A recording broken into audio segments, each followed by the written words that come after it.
Good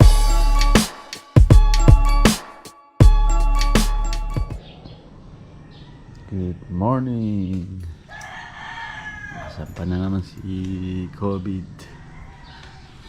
Pagawa natin yung exhaust niya, ay yung elbow niya kay M3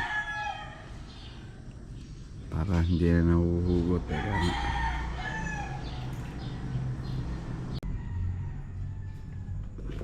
Yan, ito yung ginawa ni M3 exhaust sa atin, bagong elbow. Yan o.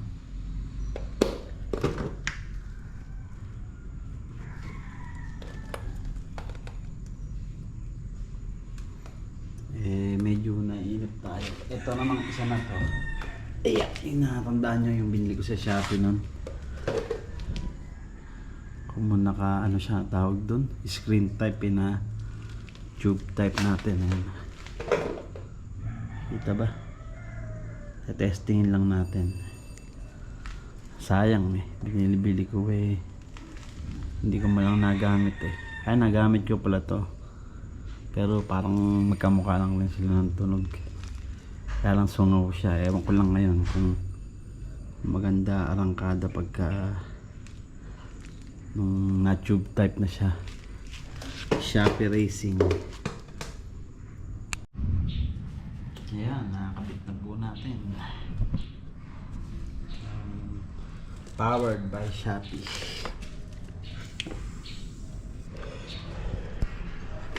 Kaya lang yung bracket niya medyo hindi na sumakto kasi naiba na nga yung elbow iba kasi gumana ng bracket na to saka ng elbow. Medyo paling lang siguro tagay-lagay ko. Guys na testingin lang natin no?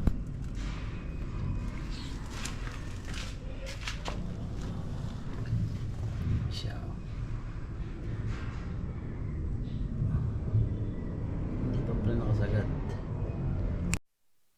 Yan, test-spare po natin yung ating Tambucho Shopee Racing.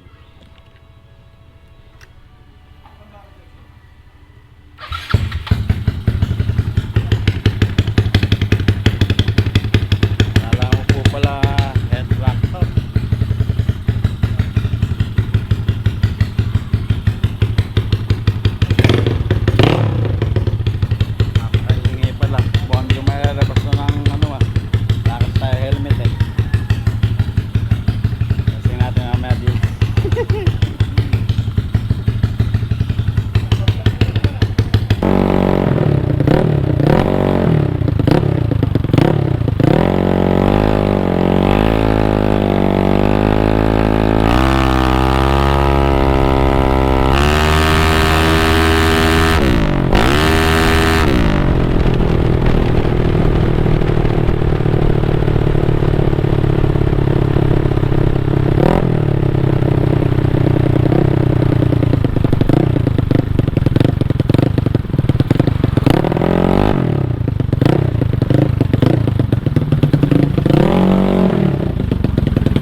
Yun, maandar na po siya. At kung makikita niya, may dala pa tayong power bank.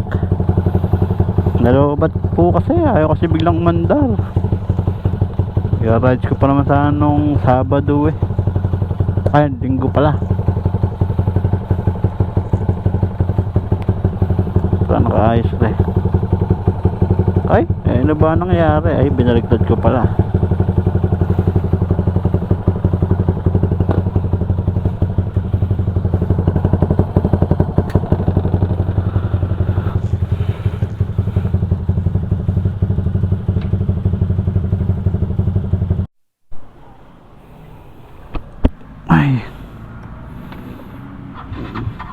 Yun na nga. Yun na nga ba sinasabi ko, Bessie? Kaya pala dala ko yung ano lobat. Hindi na kaya mag-charge to. Kaya pala dala ko yung power bank natin. Mayroon din guys yung may ganiri eh.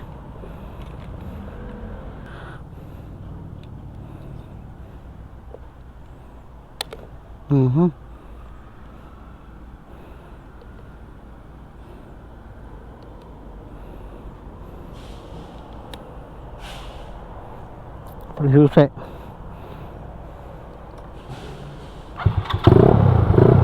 Oh, diba?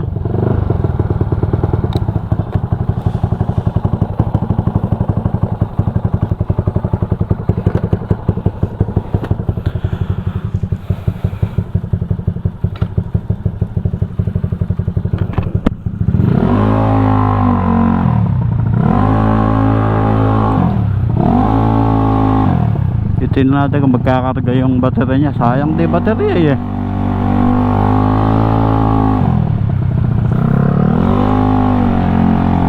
Maglilibot na tayo dito sa mga irigasyon. Di ko pala mindaan na yun eh. Titingnan lang natin kung ayos ba doon. Di na tayo lalagpas dyan sa 7-Eleven na yan. Tadyo ka, mahuli na naman ako eh. Na-checkpoint kasi ako dyan nila sir. Ayun, katiga si sir ako. Ayun, nakahuli sa akin eh. Shoutout kay sir na mabait. Sabi ko kasi pang show lang to eh. Yeah. Kaya po pinawalan tayo.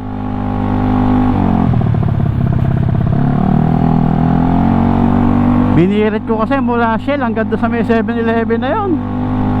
Hindi ko napansin na may checkpoint pala kasi ala silang nakalagay na checkpoint. Basta nakatayo doon. Sakto-sakto nakita ko na sa tapat ko na sila. Pinapara na ako. Ubos ka ako.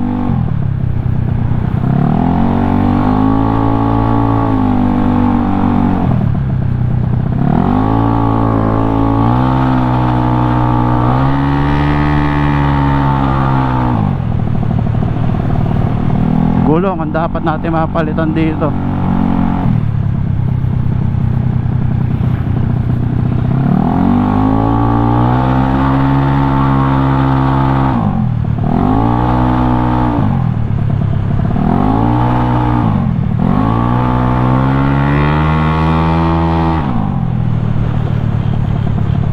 Huwag kang magmamaoy, RG.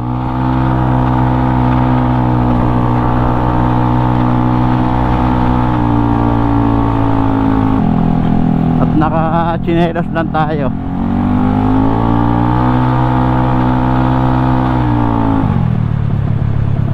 Hindi ko lang kasi matandaan daan doon. Ayun, sa may irigasyon na yun.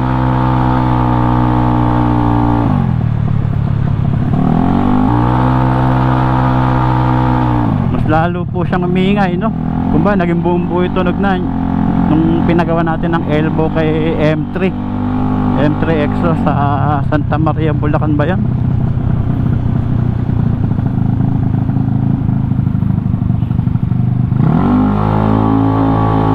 Ito, hindi tayo pwedeng maasim at hindi natin kabisado yung lubak. Napunta ako dito matagal na eh. Kaya court pa dati itong bukid na yan eh. Ay hindi ata may court.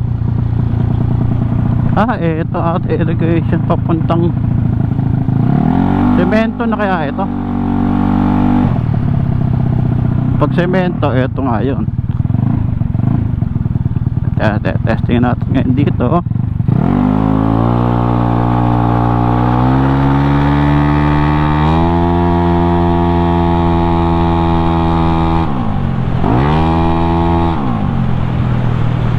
Sabi nga kay Art yung pagka magmamaasim eh. Lumundag ka bigla dyan po eh. Tama. Luluntag ka talaga. Ay puta, pababa na pala.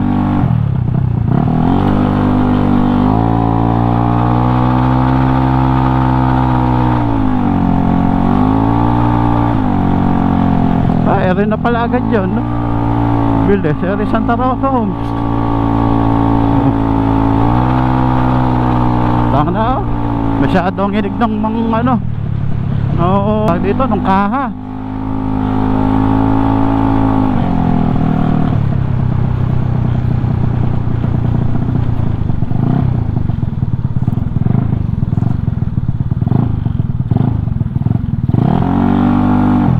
Kung dire-diretso pala ako dito oh, dito ako pupulutin.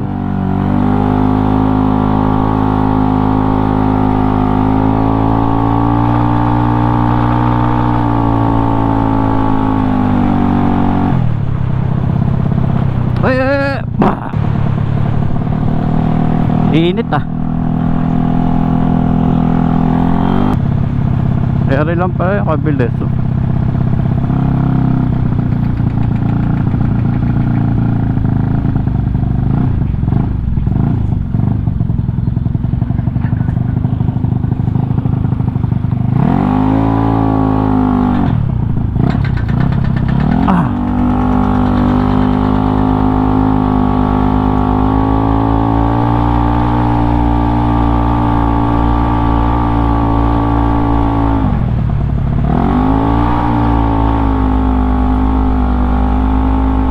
Dito may mga nagkakarera eh.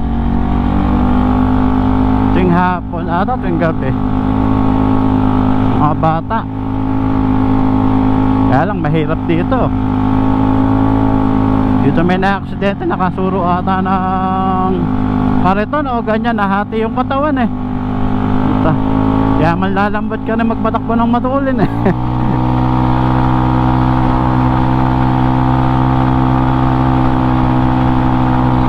May lundagan din dito.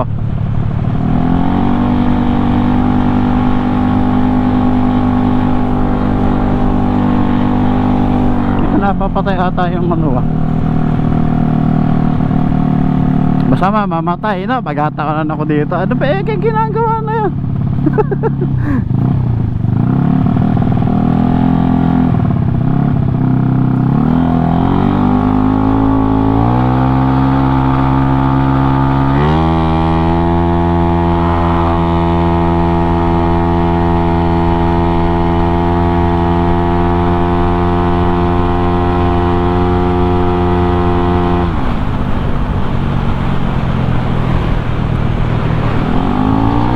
Init, hayop.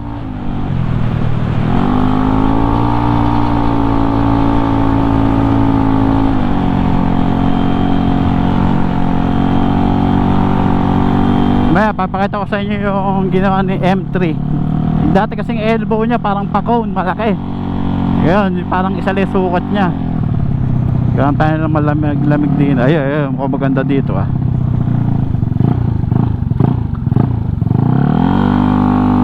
Dito saan walang ganong makakakita sa atin. Masama hold upin tayo dito. Nung araw kasi ito yung mga tampon ng pinapatay eh. Itong sapsap. Ayun oh. Kaya lang pinalagyan ko siya dito. Nung kinabit ko kasi yung open pipe, medyo dumasog ng gano'n, naputol siya dito ano? Eto hindi gawa ni M3 to, itong nasa ibabaw, yun nasa likod gawa ni M3.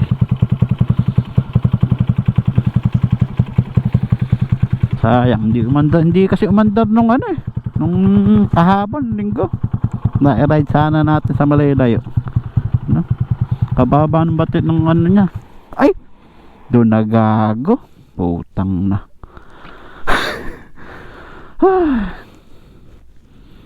Init. Yun, na-one-trick po natin siya. Kaalis na nga dito at baka makasita pa tayo dito.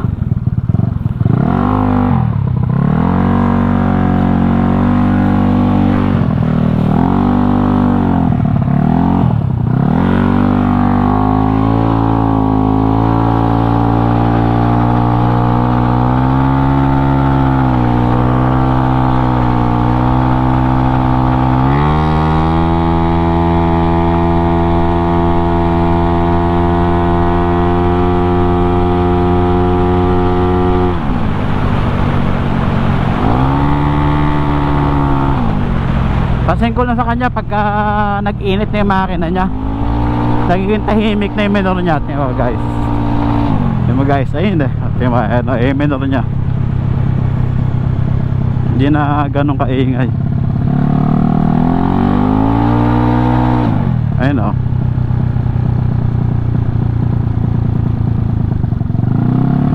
Sa inyo eh.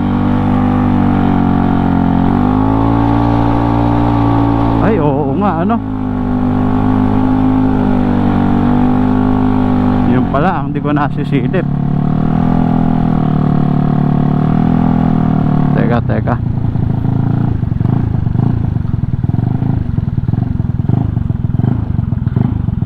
kung hindi na natanggal yung elbow. Ayos na. Dati kasi nahuhugot yung ano niya, kaya pinagawa natin kay M3.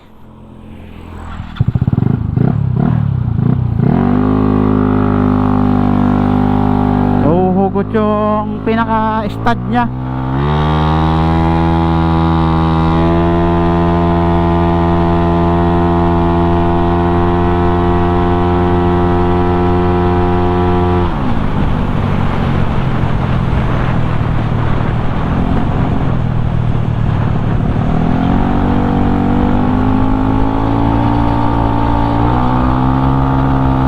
Yun, bumalik na sa 14 yung bolts niya. Oo.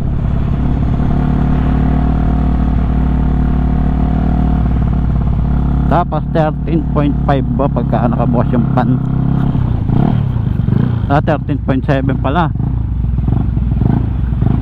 Yan, sa mga nagtatanong, ganyan lang.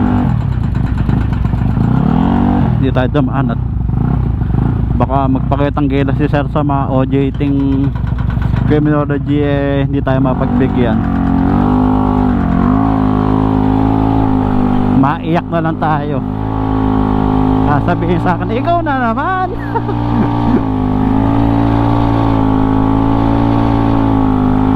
Naghuhugas ng sako ng pugo. Mauulan na oh. Teka na, ibalik ko ba yung chok? Shoutout nga pala kay pare Bombit Sword. Tagang di ko mapa-under to, siya lang nagturo sa akin para pa-under rin. Minessage ko lang, gaano kagilas yun. Hindi pa nakikita sa personal ni pare yung motor, alam na agad niya. Siya kasi nag-build na to, ang machinist ng CRP.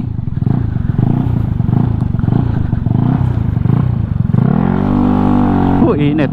Diyos ko po.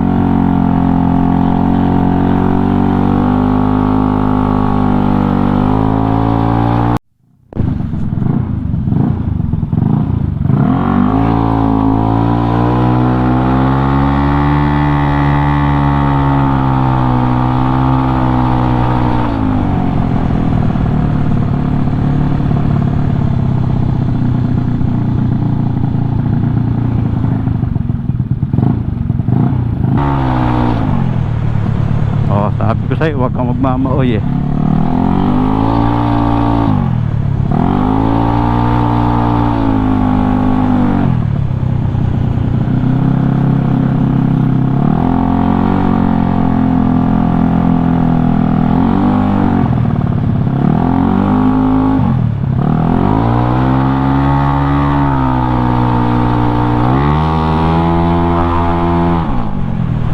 Tapos bilang ko rin babae, ano? GG. Yun naman kinakatakot ko, kaya ayoko nang matutulin eh. Gusto ko sa open lang, yung nakabibira. Pagka wide open talagang walang ano.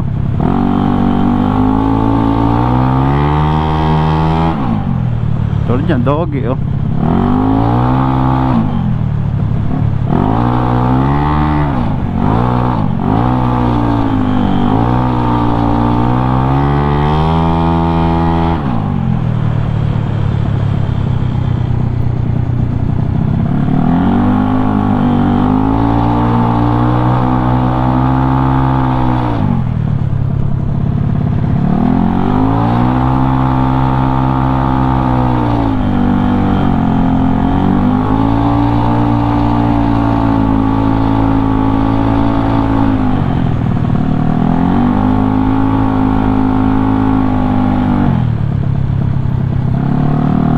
ganda to eh. Nalilingon na si sir kanina, nakita ko eh.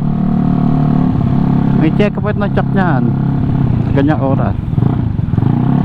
O tapos na.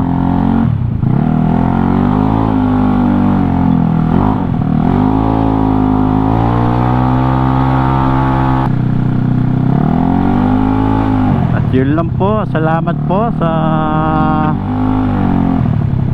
sumama sa pagkakarga ng baterya. Hanggang sa muli.